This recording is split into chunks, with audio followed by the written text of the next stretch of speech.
എല്ലാവർക്കും സുഖാണെന്ന് വിശ്വസിക്കുന്നു. സംസ്ഥാനത്ത് തൊഴിലുറപ്പ് കൂലി കൂട്ടി. അതുപോലെ തന്നെ മുൻഗണനാ റേഷൻ കാർഡിന് 1000-ന് മുകളിൽ 1200 വരെ സ്ക്വയർ ഫീറ്റ് ഉള്ളവർക്കും അപേക്ഷിക്കാൻ കഴിയും. കാറുള്ളവർക്കും മുൻഗണനാ ration card, pink ration card കിട്ടും. ജൂലൈ മാസത്തെ പെൻഷൻ 3 അറിയിപ്പുകളാണ് ഈ ഒരു വീഡിയോയിൽ നിങ്ങളുമായിട്ട് പങ്കുവെക്കുന്നത്.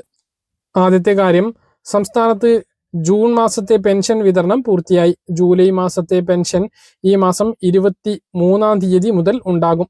21-ാം തീയതിയാണ് സംസ്ഥാനത്ത് കടമെടുപ്പുണ്ടാകുക. അതിനുശേഷമാണ് ജൂലൈ മാസത്തെ ക്ഷേമ പെൻഷൻ ലഭിക്കുക.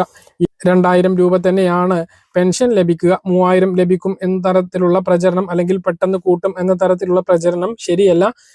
വേഗത്തിൽ കൂട്ടാനുള്ള നടപടി സർക്കാർ ആലോചിക്കും. നിലവിലെ സാഹചര്യത്തിൽ അതിന് സാധിക്കില്ല എന്ന് മുഖ്യമന്ത്രി വ്യക്തമാക്കിയിട്ടുണ്ട്. ഏറ്റവും കുറഞ്ഞത് 6 മാസത്തിലെങ്കിലും പെൻഷൻ 100 രൂപ പോലും കൂട്ടില്ല, 2000 തന്നെയാണ് ലഭിക്കുക.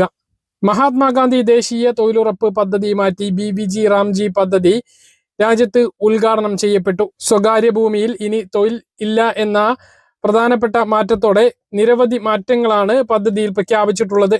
മാത്രമല്ല, തൊഴിലാളികളുടെ വേതനം കൂട്ടുകയും 125 ദിവസത്തെ തൊഴിൽ ദിനം വാഗ്ദാനവും ഉണ്ട്. കേരളത്തിലുള്ള തൊഴിലാളികൾക്ക് ഇനി മുതൽ 401 രൂപയാണ് ലഭിക്കുക. നേരത്തെ ഇത് കേന്ദ്രത്തിന്റെ മാത്രം പദ്ധതിയായിരുന്നു എങ്കിൽ ഇത് ഇനി സംസ്ഥാനത്തിന്റെ കൂടി പദ്ധതിയാണ്. കേന്ദ്ര പദ്ധതി കേന്ദ്രാവിഷ്ഠിത പദ്ധതിയായപ്പോൾ 60% വിഹിതം കേന്ദ്രവും 40% വിഹിതം സംസ്ഥാനവും വഹിക്കണം. നേരത്തെ ഇത് പൂർണ്ണമായും കേന്ദ്രമായിരുന്നു ഫണ്ട് ചെലവഴിച്ചിരുന്നത്. കേരളത്തിലുള്ളവർക്ക് 401 രൂപയാണ് കൂലി ലഭിക്കുക. സ്വകാര്യ ഭൂമിയിൽ ഇനി തൊഴിലുറപ്പ് നടക്കില്ല. നിലവിൽ തൊഴിലുറപ്പ് പദ്ധതിയിൽ അംഗങ്ങളായിട്ടുള്ളവർക്ക് തുടർന്നും ജോലിയെടുക്കാം.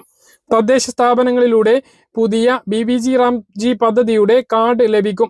അതുവരെ നിലവിലുള്ള തൊഴിലുറപ്പ് പദ്ധതിയുടെ കാർഡ് ഉപയോഗിക്കാം. പുതിയ അംഗങ്ങൾക്ക് ചേരാനും സാധിക്കുന്നതാണ്. തൊഴിലുറപ്പ് ജോലി ഭിന്നശേഷിക്കാർക്കും പ്രായമായവർക്കും കൂടുതൽ സുഗമമാവുന്ന രൂപത്തിൽ അവർക്ക് അനുയോജ്യമായിട്ടുള്ള തൊഴിൽ ലഭ്യമാക്കുന്നത് അടക്കമുള്ള നടപടികളാണ് പദ്ധതിയിൽ പ്രഖ്യാപിച്ചിട്ടുള്ളത്. പദ്ധതി മാറുന്നതോടുകൂടി തൊഴിലുറപ്പ് തൊഴിലാളികൾക്കുള്ള ക്ഷേമനിധിയും അവതാളത്തിലാകുകയാണ്. തൊഴിലുറപ്പ് തൊഴിലാളികൾക്ക് രാജ്യത്ത് ആദ്യമായി തുടങ്ങിയ ക്ഷേമനിധി ബോർഡിന്റെ പ്രവർത്തനം അവതാളത്തിലാകും. മാസം 50 രൂപ മാത്രം അംശാദായം വാങ്ങി കേരളത്തിൽ തുടങ്ങിയ ക്ഷേമനിധിയിൽ കുറഞ്ഞത് 6 ലക്ഷം പേരെങ്കിലും ചേർക്കാനായിരുന്നു ലക്ഷ്യമിട്ടിരുന്നത്. പ്രവർത്തനം തുടങ്ങി 3 വർഷത്തിനിടെ ഇതുവരെ 17,742 പേർ മാത്രമാണ് ഇതിലേക്ക് അപേക്ഷിച്ചത്. അംഗീകരിച്ച അപേക്ഷകൾ 14,415 ആണ്. അംശാദായം അടച്ചു തുടങ്ങിയവർ 8,345 പേരാണ്. മഹാത്മാഗാന്ധി ദേശീയ ഗ്രാമീണ തൊഴിലുറപ്പ് പദ്ധതിയിലെയും അയ്യങ്കാളി നഗര തൊഴിലുറപ്പ് പദ്ധതിയിലും തൊഴിലാളികൾക്ക് ആനുകൂല്യം നൽകാനാണ് കഴിഞ്ഞ സർക്കാർ ക്ഷേമനിധി ബോർഡ് രൂപീകരിച്ചത്. അംഗങ്ങളെ ചേർക്കാൻ ജില്ലകളിൽ പ്രചരണം നടത്തിയിട്ടും കാര്യമായിട്ടുള്ള ഫലം ഉണ്ടായില്ല. ക്ഷേമനിധിയിൽ ചേരാൻ പലരും മടി കാണിക്കുന്നതിന് പല കാരണങ്ങളുണ്ട്. കൈപ്പറ്റിക്കൊണ്ടിരിക്കുന്ന ക്ഷേമ പെൻഷൻ കിട്ടാതാകുമോ എന്ന ആശങ്ക പല തൊഴിലാളികൾക്കുമുണ്ട്. ഏതെങ്കിലും ഒരു പെൻഷന് മാത്രമായിരിക്കും അർഹത ഉണ്ടാവുക. തൊഴിലുറപ്പിന്റെ ഭാവി എന്താകുമെന്ന ആശങ്കയാണ് രണ്ടാമത്തേത്. നിലവിലുണ്ടായിരുന്നതിൽ നിന്നും വ്യത്യസ്തമായി പദ്ധതിയിലെ മാറ്റം ജോലി ഇല്ലാതാക്കുമോ എന്ന ആശങ്ക പല തൊഴിലാളികൾക്കുമുണ്ട്. മറ്റൊരു പ്രധാനപ്പെട്ട അറിയിപ്പ് നമ്മൾ കഴിഞ്ഞ ദിവസം പറഞ്ഞതാണ്. ഇനി കുറച്ച് ദിവസങ്ങളാണ് മുൻഗണനാ വിഭാഗം റേഷൻ കാർഡിന് അപേക്ഷിക്കാനുള്ളത്.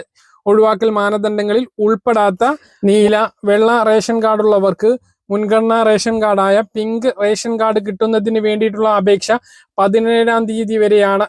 നിലവിൽ 1000 സ്ക്വയർ ഫീറ്റ് വീട്, 1 ഏക്കറിലധികം ഭൂമി, സ്വന്തമായി ആവശ്യത്തിനുള്ള 4 ചക്ര വാഹനം ഉണ്ടെങ്കിൽ BPL കാർഡിന് അർഹതയില്ല. ഈ മാനദണ്ഡം മാറ്റാനുള്ള തയ്യാറെടുപ്പിലാണ് സംസ്ഥാന സർക്കാർ. നിലവിൽ അപേക്ഷ വിളിക്കുമ്പോൾ കൃത്യമായിട്ടുള്ള അപേക്ഷകർ കുറവായതിനാലാണ് ഈ ഒരു തീരുമാനത്തിലേക്ക് സംസ്ഥാന സർക്കാർ കടക്കുന്നത്. നിലവിൽ സംസ്ഥാനങ്ങൾക്ക് കേന്ദ്രം BPL അഥവാ മുൻഗണനാ വിഹിതം അനുവദിച്ച് നൽകിയിട്ടുണ്ട്. അത് കൃത്യമായിട്ട് നികത്തിയിട്ടില്ല എങ്കിൽ ആ കോട്ട കേന്ദ്ര സർക്കാർ കട്ടാക്കും. അത് മറികടക്കാനാണ് സംസ്ഥാന സർക്കാർ മാനദണ്ഡങ്ങൾ പുതുക്കാൻ വേണ്ടി തീരുമാനിച്ചിട്ടുള്ളത്. ഭക്ഷ്യ വകുപ്പ് മന്ത്രി അനൂപ് ജേക്കബ് ആണ് ഇതിന്റെ നടപടികൾക്ക് തുടക്കമിട്ടിട്ടുള്ളത്.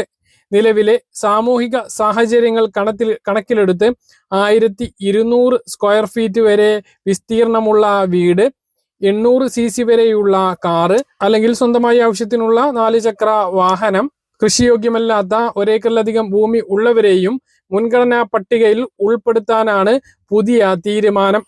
2017 അവസാനമായി പുതുക്കിയത്. അതിന്റെ അടിസ്ഥാനത്തിലാണ് 1000 സ്ക്വയർ ഫീറ്റ് വീടും വാഹനവും ഒക്കെ ഉൾപ്പെട്ടിട്ടുള്ളത്. അതാത് സംസ്ഥാനങ്ങളുടെ സാഹചര്യം അനുസരിച്ച് ഇതിൽ മാറ്റം വരുത്താൻ സംസ്ഥാന സർക്കാരിന് അധികാരമുണ്ട്. അപ്പോൾ 1000-ന് മുകളിൽ വീടുള്ളവരും ഇനി ആ കാരണം കൊണ്ട് BPL റേഷൻ കാർഡ് കിട്ടാതിരിക്കില്ല എന്നുള്ളതാണ്. അപേക്ഷ കഴിയുമെങ്കിൽ എല്ലാവരും നൽകാൻ വേണ്ടി ശ്രദ്ധിക്കുക. അപ്പോൾ മുൻഗണനാ റേഷൻ കാർഡിന് കൂടുതൽ ആളുകൾക്ക് ലഭിക്കും എന്നുള്ളതാണ് ഏറ്റവും പ്രധാനമായിട്ട് ഓർമ്മിപ്പിക്കാനുള്ളത്. അപ്പോൾ ഇതാണ് ഗ്യാസ് സിലിണ്ടറുമായി ബന്ധപ്പെട്ട് നിങ്ങളെ അറിയിക്കാനുള്ളത്. പറഞ്ഞ കാര്യങ്ങൾ കൃത്യമായിട്ട് മനസ്സിലാണെന്ന് കരുതുന്നു. ഇതുപോലുള്ള ഇൻഫർമേഷൻ ലഭിക്കാൻ ചാനൽ സബ്സ്ക്രൈബ് ചെയ്യുക, ബെൽ ഐക്കൺ എനേബിൾ ചെയ്ത് വെക്കുക. മറ്റൊരു വീഡിയോയുമായി നമുക്ക് വീണ്ടും കാണാം. ബൈ.